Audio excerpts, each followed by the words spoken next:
جو ایک مہینہ تمہیں تربیت کے راستے سے گزارا جاتا ہے، کس وجہ سے؟ تاکہ تمہارے دلوں میں تقوی آئے، تقوی.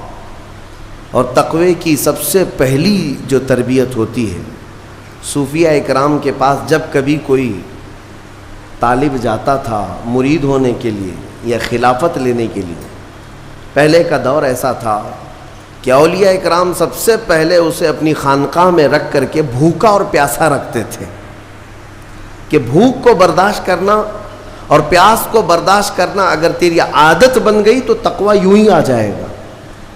سید آل رسول مارہروی رحمۃ اللہ تعالی علیہ، مارہرہ کے بڑے پائے کے بزرگ ہیں، اعلیٰ حضرت کے پیر مرشد.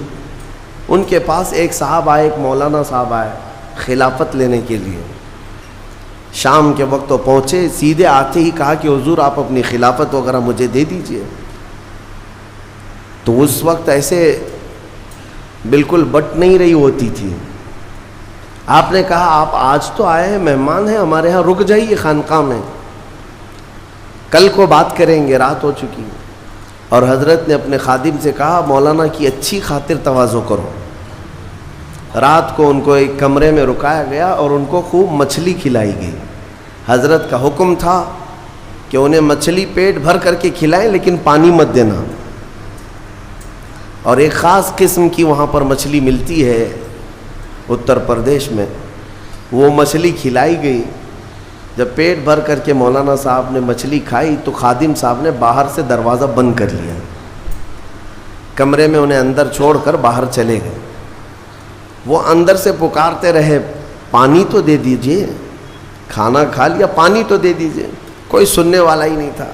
وہ پانی کرتے کرتے کرتے اندر سے چیختے رہے، چلاتے رہے.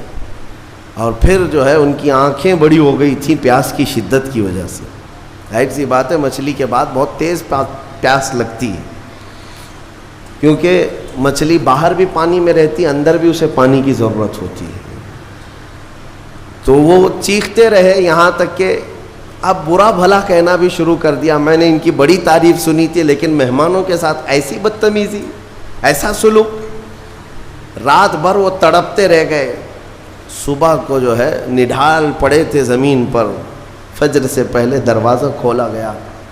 انہوں نے آؤ دیکھا نہ تاؤ، خادم کا جبہ پکڑ کر کھینچا اور لڑنے پر آ گئے ہیں. تماچے لگائے. کہا کہ یہ کوئی شرافت ہے، یہ کوئی تہذیب ہے؟ اس طرح سے کھانا کھلا کر مہمان کو بغیر پانی کے بند کر کے چلے جاتے ہو.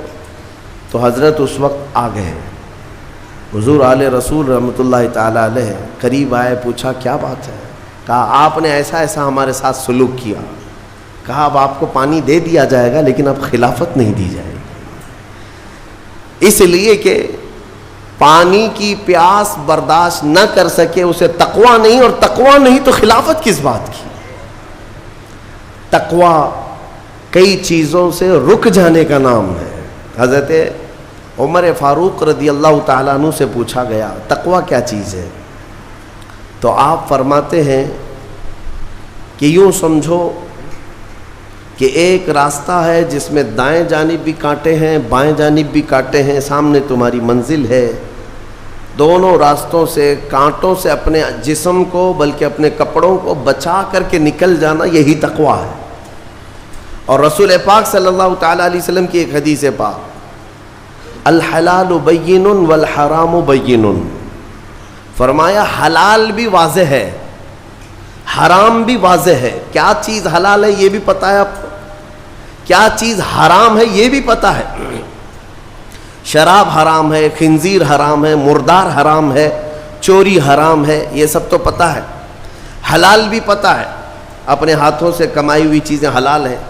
چاول، گیہوں، باجرہ، یہ سب چیزیں حلال ہیں نا آپ کے لیے. پھلوں میں بہت ساری حلال ہے، جانوروں میں جو حلال ہے وہ سب پتہ ہے. تو حلال کی لسٹ بھی معلوم ہے تمہیں، حرام کی لسٹ بھی معلوم ہے. حضور پاک صلی اللہ علیہ وسلم فرماتے ہیں ان دونوں کے بیچ میں کچھ چیزیں ہیں جن کے بارے میں پتہ نہیں چلتا حلال ہے کہ حرام ہے. ان چیزوں کو چھوڑ دینے کا نام تقوی ہے. بعض لوگ کیا سمجھتے ہیں حرام کو چھوڑ دینا تقوی ہے. ارے میاں حرام کو چھوڑنا تو مسلمان کی شان ہے، ضروری ہے. تم شراب نہیں پیتے تو یہ تقویٰ نہیں ہے، یہ تو اسلام کا حکم ہے. تم جوا نہیں کھیلتے، چوری نہیں کرتے، یہ تو اسلام کا حکم ہے تمہارے اوپر. لیکن کچھ ایسے شک والی چیز سے بھی بچ جاتے ہو، اس کو کہتے ہیں تقویٰ.